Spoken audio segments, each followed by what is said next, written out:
The endocrine station, a little bit of a mishmash of lots of examinations. So in this video, let me tell you how we navigate the complex world of hormones and score full marks.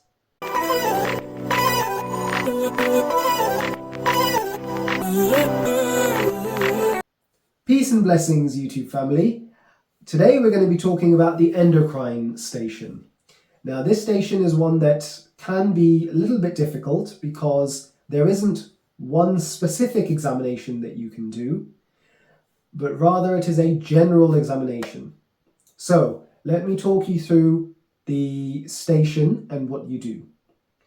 So first of all, always start with wiper. Wash your hands, introduce yourself to the patient, and inspect your environment. Ask the patient whether they are in any pain, and ask permission for the examination, including E for exposure. Adequately expose the child so that you can examine what is needed, and R, reposition the child and ensure that the bed is at a 45-degree angle. Step 2 is observe the child. Look for any features of dysmorphism. Typical dysmorphic features might be Cushingoid features or features of thyroid eye disease, for example. But you may also get acromegaly. Then moving on to the hands, palpate the hands for hyperhidrosis. Look for any arachnodactyly. Ask them if they have any lax ligaments, so can they bend their thumb all the way back to their forearm, and can they do the thumb in palm sign. So where that is the thumb will actually be poking out of the closed fingers. And finally, you can ask to see their wingspan. So ask them to open their arms wide, and if there is a tape measure, you can measure their wingspan and ask them for their height. Moving on to the arms, check both brachial pulses and palpate the blood pressure. What we're looking for in here is evidence of either coarctation or any aortic problems that can occur in syndromes such as Marfan syndrome. And this is especially important if your child is tall for their age. Next, moving on to the head and neck, you should inspect for a goiter and for any thyroid eye signs. Inspect at the front, via the side, and also looking above from the child if you suspect there to be thyroid eye signs. You should then ask them to open their mouth and check their palate for a high arched palate. And then ask them to stick their tongue out and see whether, if they have a goiter, the goiter moves up. Next will be palpation. So go around and behind the child and gently feel the goiter, if they have one, and what you're feeling for is a smooth lump rather than an irregular and hard lump. You then ask the child to, if they are able to, stick their tongue out, and if there is some water available, ask them to swallow some water whilst you are palpating the goiter. And what you're looking for is evidence of movement of the goiter on sticking tongue out and also on swallowing. Then you mention to the examiner that one of the things that you might do is retrosternal percussion. Retrosternal percussion is percussion on the chest, on the sternum, and if it is dull, then that is suggestive of an enlarged organ behind it, and that typically would be an enlargement of the thyroid. At this point, you would ask the child to remove their top so that you can inspect their chest, and on inspection you're looking for gynecomastia, axillary hair, pectus excavatum, and any neurocutaneous signs. You would then ask them to stand up so that you can inspect their spine. And what you're looking for is any evidence of scoliosis, typically kyphoscoliosis, so at the top of the thoracic region. However, it may be an exaggerated lumbar lordosis as well.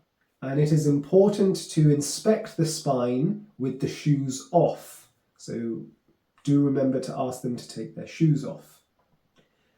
At the end of this, you can calculate their Baton score. You finish off by thanking the patient and their relative and turn to the examiner and you state, to complete your examination, you would plot their height and weight on an appropriate growth chart. You would also like to undertake fundoscopy of their eye to check for any eye signs.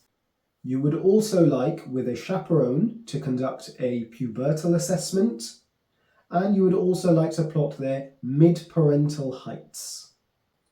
The cases that will come to you as part of this station will be likely as follows: tall stature, short stature, goiter, and macrocephaly. However, unlikely, but you may get delayed puberty or precocious puberty as a case.